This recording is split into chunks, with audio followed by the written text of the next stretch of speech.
Hi everybody, my name's Elaine Williamson and welcome back to my channel. Just thought I'd share a little bit of what my son and myself did last weekend in London at London Fashion Weekend Festival. We arrived at the show and had a good old look around at all the designer things that were there for purchase. Unfortunately we didn't buy anything from the show and it sort of didn't live up to its expectations really, but beforehand we'd been shopping and looking around Covent Garden and all of those beautiful shops there, and I did treat myself to something small, so I just thought I'd unbox that with you while I'm here. And what I bought was an Aspinal purse, and it all came absolutely beautifully wrapped in this bag, as you can see. So I just thought, seeing as I'm here, we'll unwrap it together just to show everybody how beautiful they wrap their items. So inside the bag there's another box, and this box again is beautifully wrapped with the Aspinal marked ribbon and with a bow at the corner. And the girl in the shop put a lot of time and attention into this and was really thoughtful with the way that she wrapped it and presented it. So I'm just going to unwrap that now and then open the box for you all to see, because I've never had anything of this sort of value before, so although it wasn't mega expensive, for me it's a real treat. So I just thought I'd show you inside the box of beautiful tissue paper. And then I just bought a very simple purse, as you can see, in black leather with a pouch on the outside, Aspinal of London embossed in silver on the back and again on the front. And then inside it's a simple zip up purse but with beautiful red lining. It's got a big pocket at the back here, and then lots of slots for your credit cards. There's enough there for 6 cards, and then a zip part for your change, again with the beautiful red lining so everything shows up beautifully inside. And then at the back of the purse you have 2 other pouches and pockets.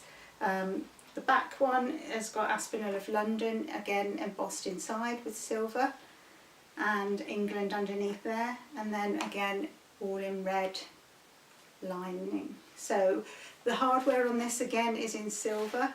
I did look at one with the gold hardware and a clasp on the front, but decided to go for something a lot more simple, just purely because it would fit in more with my style and the clothing that I have. Maybe in future, if I invest in another one, then I'll go for something a little bit more elaborate, but for this time I just thought I'd give them a try and try something very basic and simple, and then I can add to this with a card wallet and things like that at a later date. So that's one of the things we bought while we were in London.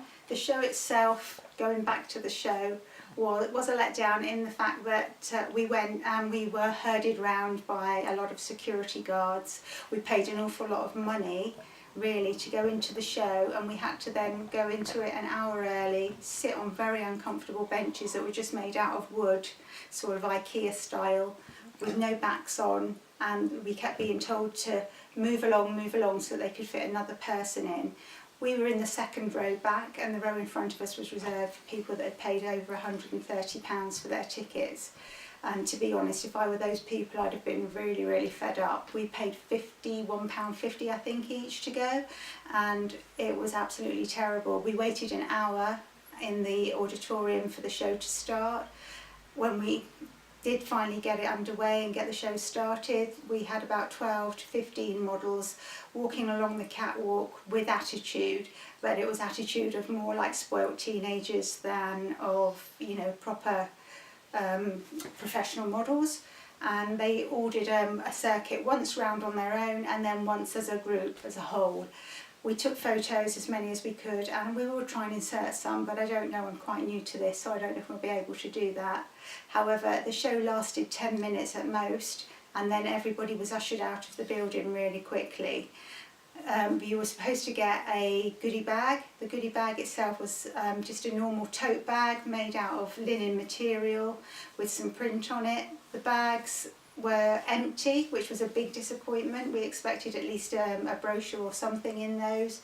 However, again, that was a letdown, and then we had to get those. We had to go out of the building, round and then back in to another desk to try and get them, because they wouldn't give them to people on the way in. So it was a little bit of a washout for us. It was in a disused car park, a multi-storey car park or an office block, and they'd just put up lots of boarding and swathes of plastic material to sort of decorate it. They did a fairly good job with the decoration, but you could still see what it was if you looked around. There were a few areas for refreshment. There was a champagne bar, a gin bar, and if you had non-alcoholic cocktails, these were the only ones that were free at the show. There was water available in one of the fridges, but we didn't find that until nearly the end. And on the whole, unless you had thousands of pounds to spend, the clothing inside was not affordable for people that can afford mainstream high street clothes. So unfortunately it didn't live up to my expectations. I thought we were going to get more of a professional catwalk show. Instead we just got sort of some petulant teenagers that were stropping around the runway, in my opinion. Maybe I'm being a little bit too harsh, but my son's 21 and he was with me and he agreed. He felt that it was just a big waste of money and unfortunately a bit of a disappointment. So, it's up to you whether or not you would like to go next year, but with my review maybe you may change your mind, maybe you'll try it and maybe it'll be improved with a bit of luck. Hopefully for those that pay next year it will be a much better show. So that's my review basically of the London Fashion Week Festival. It was next door to Somerset House and that itself was a beautiful building.